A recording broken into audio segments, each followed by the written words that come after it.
Hello, welcome to another episode of BHM University. My name is Bill. I'm your BHM University respiratory therapist. Today we're going to talk about storage and use of your oxygen cylinders. First of all, your oxygen cylinders need to be stored in a stable, upright position. If they are not stable and they're somewhere where they can fall over and hit this yoke, the contents of this is under extreme pressure and it can act like a projectile. So you got to be safe and store it in something stable. If you're storing multiples, I suggest some type of base like this or something similar to keep them from moving around. If you're storing just one, it is okay to use a two-wheeled storage device like this one. To insert this into the storage device, simply grab it by the top and bottom, slide it down all the way through, and then tighten the screw, hand tight, so it can be stored and not fall. Okay? When we're hooking up our regulator, the new cylinders are going to come with a plastic strap around them, so you'll know that they're new. Okay? There is a little O-ring on here that you will grab and pull up to take the plastic wrap off. Just pull it off and discard it.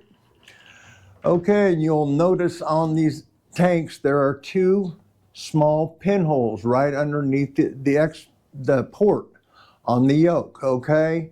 Those are positioned specifically for an oxygen tank. Each gas has its own pin positions, so another gas's regulator will not work on an oxygen tank. You'll see the pins here on the regulator.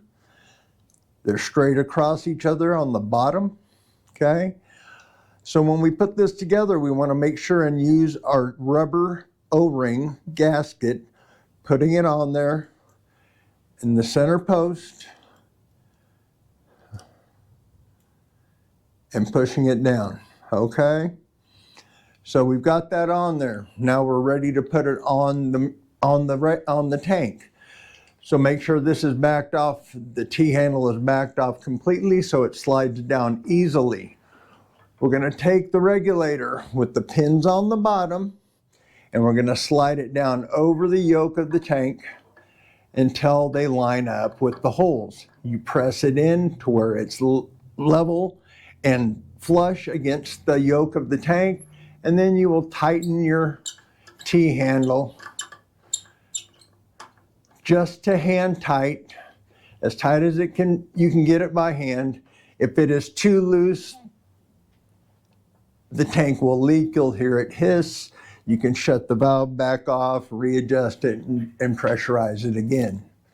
Okay, there's a tank key here. It's got a horizontal and a vertical slot in it that slide right over the yoke of the tank. You can use either one, whichever is more convenient for you. Just slide it over the top of the tank, push down, and you're going to turn to the left to open the tank, okay? So we're going to turn it just a quarter of a turn.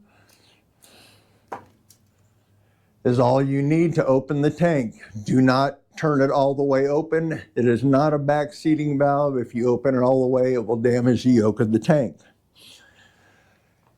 On here, right here in the front, there is the numbers that indicate your liter flow. You should know how much oxygen you're on. Your doctor should tell you, do not use more than prescribed. Okay? So when you're ready, you'll see the tank has a manometer on it.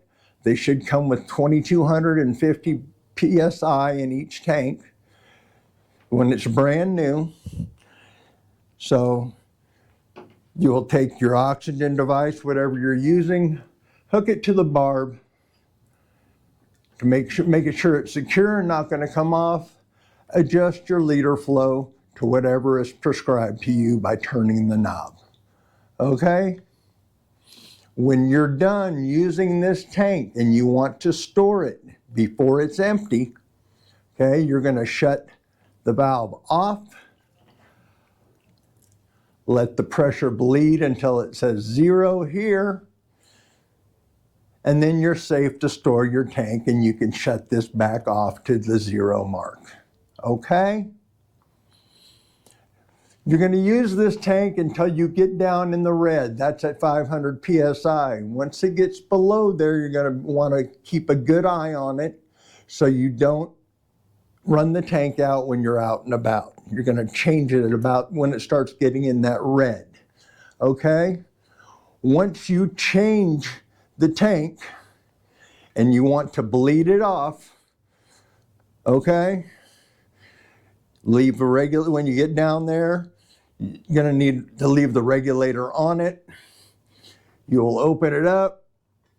You pull the oxygen device off, open the tank up, and turn your flow meter to max until all the pressure is gone. Okay? Once the pressure is gone, you can turn it back off, switch the regulator to your new tank, and reverse the procedure like we did before starting it. This is a simple, safe operation. Remember not to smoke while you're on, or be exposed to open flames while you're on oxygen. Also, oxygen does dry out your nose, and you should not use petroleum products in your nose to lubricate them. The chemical reaction between the petroleum and the oxygen can cause burns. So if your nose is dry, use a water-based lubricant inside your nose to lubricate your nose, something like KY or anything water-based, just not petroleum-based. Again, thank you for attending another episode of BHM University. Please like and subscribe to our channel, and we'll see you next time.